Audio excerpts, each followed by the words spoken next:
He said, you need a course on getting your spouse on board. He was on board. I bought in. I can sell anything to anybody except for my spouse, right?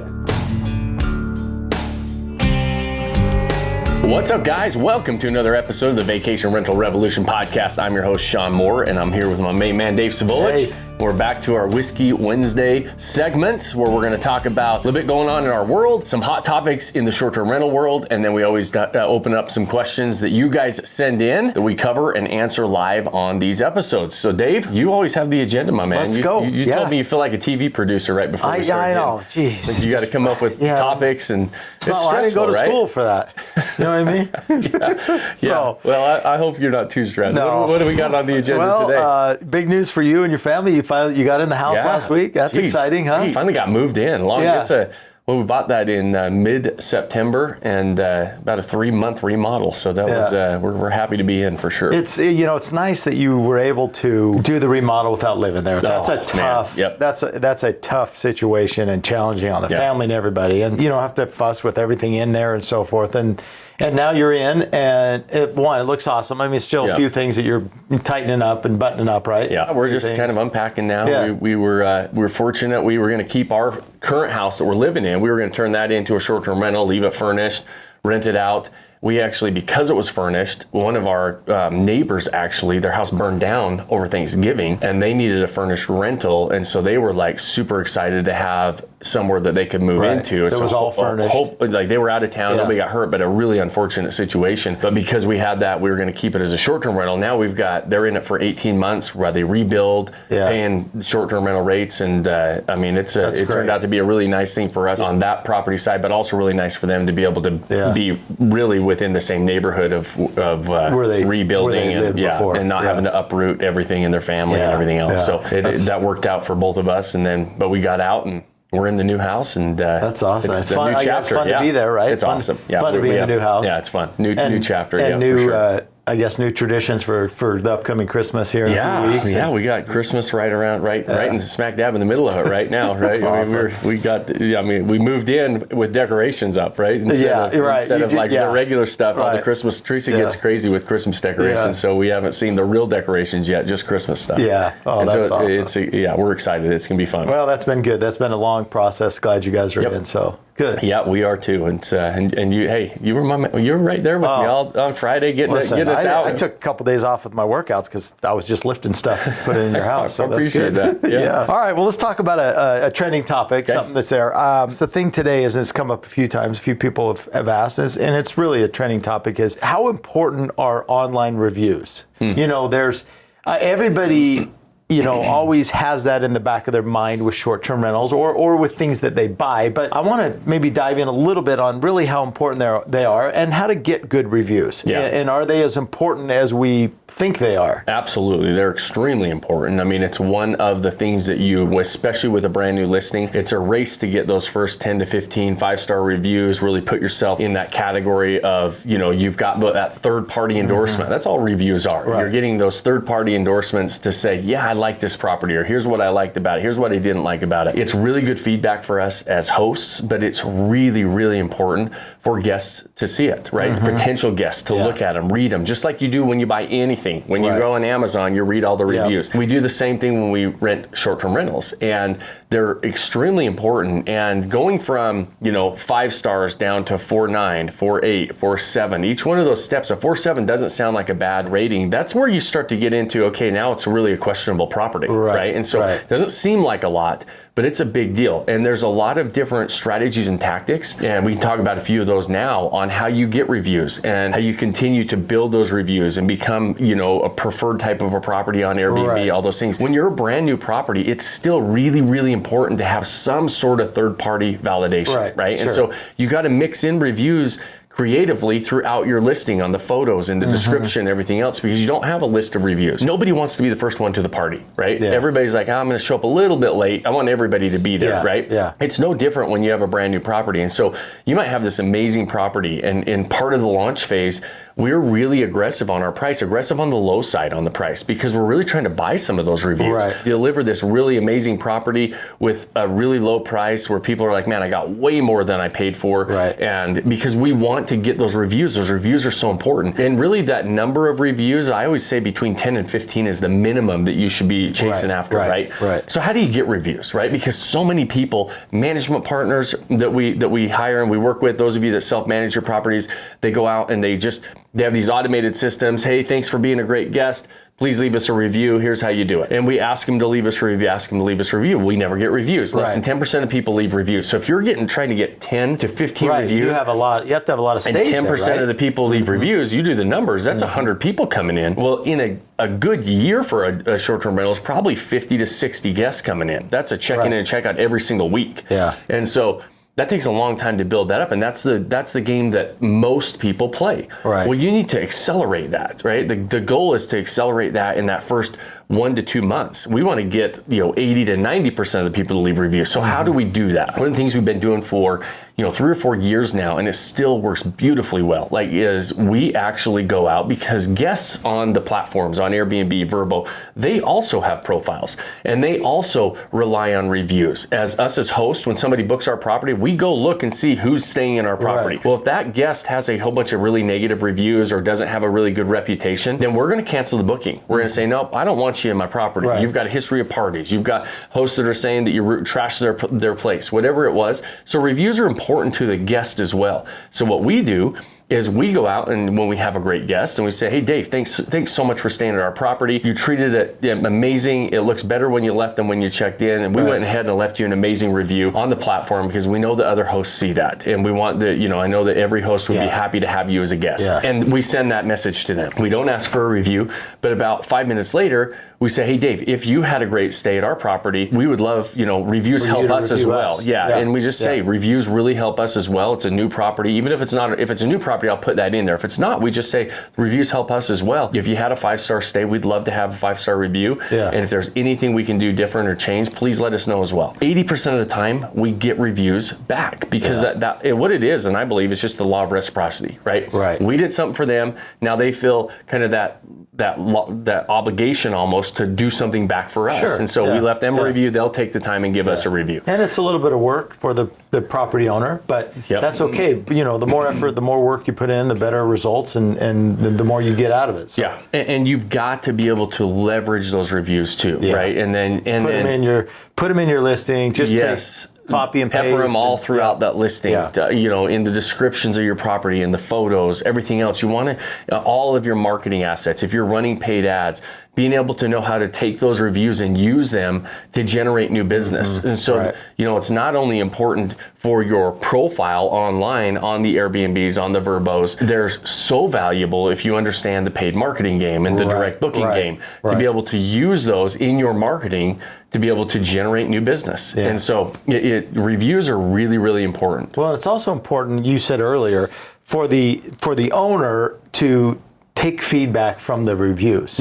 It's really good, whether it's a positive or a negative review. If it's a positive review and they like certain things, make sure you understand that's super important for them.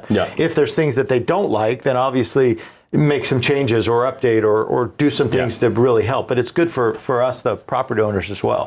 So. And most of the time, when you do an amazing job, even when you have an issue, if you had great communication, you took care of the issue, they'll still leave you a 5-star review, and they'll say, man, Dave, you did, the hot water was out, and Dave was right over there immediately and took care of it. I mean, communicated with us the whole time. It's 5 stars. Even if they have something that went wrong. Something went wrong, or it wasn't perfect, that you still can get a 5-star review, depending on how you handle it. Absolutely. And then in the instance that you get a bad review, let's say somebody came into your property and gave you a bad review for whatever reason, and you feel it's unjustified. What a lot of owners and property owners do is they get very defensive. You don't ever want to get defensive when you're responding to a negative review, because you are judged on your response. A prospective guest will read those reviews, they will read your response, and they will judge you based on how you respond. If you get very, if you don't want to deal with this guy, catty and back and forth, and you get very defensive, that doesn't look well for you, right? But if you're very professional, let's say you gave me a bad review, and I would say, hey Dave, I really appreciate the feedback. We weren't aware that this was a problem. Thank you so much for being a great guest, bringing it to our attention. We went ahead and took care of this and fixed it, so this is never going to be an issue for somebody else. If you left me a bad review and then I responded very positively and took care of the issue and said, hey, almost thanking you for bringing it to our attention, somebody else is going to read that and be like, that's a good host, right? I like what they're doing. And they also will read between the lines, especially those ones that seem a little unjustified or a little nitpicky. We've all read reviews and you're like, really? You gave them a 3 because you didn't like the color of the wall. There are those reviews that they happen. They're few and far between. So it's not something you're dealing with very often, truly. But especially if you're proactive with people and you communicate well, your property manager communicates well, you almost never have, you don't deal with negative reviews. Right. Even if you get negative feedback, most people will keep that behind closed doors essentially and let you take care of it, give you the feedback. In the instance that it is front facing on a review, the way you handle it says it will speak volumes about you as a host, your professionalism, and sometimes that actually gives you even that step ahead of somebody else, just because we like predictability. We like to know if there's a problem. I want to know how somebody's going to handle it. Yeah. And if I see somebody that handled a problem well, then I'm even more likely to go to them, especially if I'm considering 2 properties. They both have really good reviews. They both look like great properties. This one actually had a problem, and I saw how they handled the problem. That can actually put you ahead of the game over the other person where I'm not sure how they're going to handle it. No, I think it's good. There's a lot there, and it proves that reviews are super important. Yeah. And there's a lot of different things that you can do to help your reviews, to be proactive, to take advantage of them, to take feedback. Yeah. So in the end, they're so important because everybody looks at them. Even like you said, when you buy something on an online platform, on Amazon or something, you look at the reviews and you see how many people bought and what the 5-star, 4-star, and you decide. So, all right. So here we got a couple questions from a few people out there. What is your advice for allowing use of a golf cart, boat, car for your guest stay? There's a lot of these amenities that people have to decide. Maybe it's a golf cart community. Maybe it's, hey, they're right on the water and they have a boat or they have a golf cart and so forth. There's a little bit of a, do I do it? Is there some liabilities? What's your thoughts on that? What's the best process to maybe decide if that's something you want to do? Yeah. So one, I'm gonna first preface that this is my opinion, right? And when I tell you this, you have to make sure that you've got the liability protection in place, right? I'm assuming that people carry insurance policies like I carry, right? I carry the top of the line insurance. I carry very specific insurance for short-term rentals. If I wasn't lined up and have all of those things in place before, I would never even consider this type of stuff. I wouldn't consider getting in the game, but I wouldn't consider that. So I'm assuming that you have good insurance, really good insurance that covers these types of things. If you do, and you build that into your cost, there's a lot of people who are afraid of amenities like this. Yeah. And so it can be one of those amenities, golf carts. There's a lot of communities and a lot of people that do golf carts. They're more common, especially in beach communities and certain golf cart communities. That's a common amenity, right? And there's a couple ways to do it, and I'll talk about that in a minute. But boats, vehicles, we have members who offer vehicles. Yeah. We've got members who offer watercraft, boats, all those different things. And it really sets them apart, right? You got a lake house, and the house comes with a boat that you can use while you're there for the week. I mean, that's huge. It's a big deal. It's a great experience. Yeah. And so, but there is liability that comes with that. And so there's ways to do that and ways to structure it. And I'm not going to get into the details of all of the different structures that you can do. I'll just throw some ideas out there again, right? Okay. This is not my legal advice on how you set up, because I don't know everybody's situation. Right. Sometimes you can set up an entity or rent from other entities. There's a lot of people who will rent you boats, rent you golf carts, rent you vehicles for a long period of time, for the entire season, right? And so you're just renting it from them, and they have a lot of the insurance policies in place, and it's not part of your short-term rental. It's an amenity that you provide. It's a third party that comes in and you're renting from. Gotcha. Right? And so that's a structure that you can do, and that's a very common structure, especially with golf carts and things like that. You get a brand new boat every year, you get a brand new golf cart every year, you rent it for the season. Sometimes people charge extra for those. It can be an actual moneymaker for you. It can be a profit center. If you say, hey, listen, we've got this boat, we've got it there for the season, you can rent it from X company for X amount and have a really discounted rate maybe, where now all of a sudden they're renting direct from that person. Maybe you upcharge them more than what you're actually paying. There's a lot of ways to structure it, but there are amenities that when we go on vacation, it's fun to have that, right? When COVID hit, the cars were a big deal. Rental car companies were like, it was almost impossible to find rental cars for a little while. Yeah. That's not the case anymore, but it was for a long time. And having a rental car at your property, that was like a big lift for your property to have a car there and available, because there was a lot of areas where you just couldn't find rental cars, right? And so, I mean, people were renting like the vans or the trucks at Home Depot, and they would go rent a U-Haul because they couldn't get rental cars. Right. And so our host and we work within our mastermind, some of them realized, hey, this is a need. We can solve this problem by providing a vehicle, and it just gives it that big of a lift. And all of a sudden one amenity like that can jump a price tier or two, or it puts quite a bit more money in your pocket. So I think they're really good. I actually like them. I like the idea of them.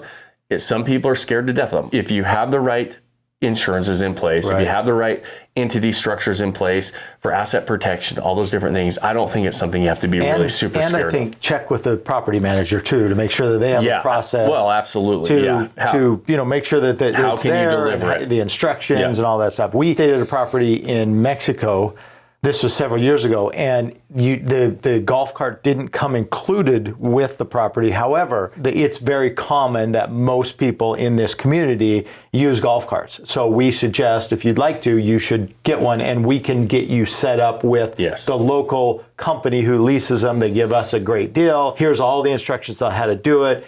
We got on and we clicked, yes, we want it. And then it was there for our stay, and it was super easy, but it wasn't actually with the company. So there's options like that as well. Yeah, because exactly. You can actually make it available without actually providing it. Exactly. Right? Yeah. Golf carts are common. Yeah.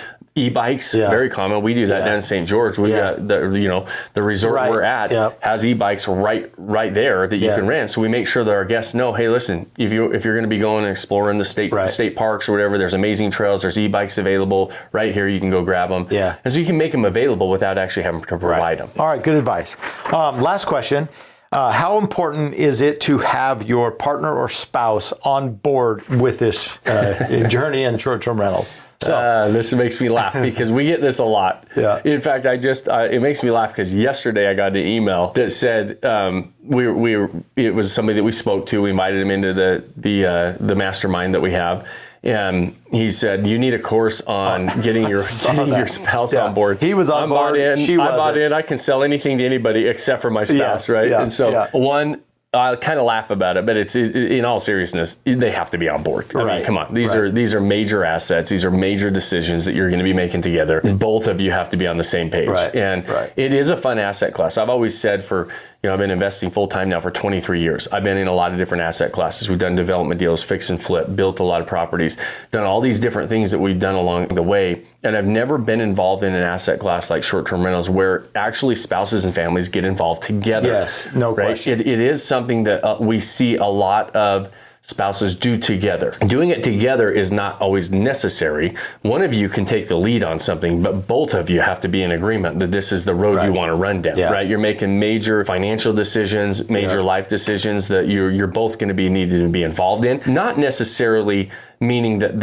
you both have to have a piece of it and a part of it. Like you both have to be active in it. It is interesting because across the board, I would say most of our families that we work with, and like the spouses, are both pretty active, which is odd, right? I don't see that in other asset classes. I love it. I think it's a really fun part of it. I'm not saying that has to be the case, but to be on board and to be, saying, hey, this is the road we want to run down as a family, 100%. You need to be involved. Yes, yeah, absolutely. They have to be. It makes sense. I mean, the more the likelihood of your success going up is, really dependent on both partners being on board and supporting each other. I mean, and like you said, it's a big financial decision. So, buying a house, those type of things. So absolutely. But it's interesting. We get that a lot about, hey, if you're interested in Odyssey and what we do, we really want to talk to both you and your husband or wife or partner. We talk to that on our strategy with our strategy coaches on the front end. Like, hey, we want to talk to both of you because we want to get a feel for if you're both on board. Because if you're not, it's going to be a struggle. I mean, I don't know how everybody else's marriage is, but mine, if I bought a house without telling Teresa, I wouldn't be as married as long as I have been.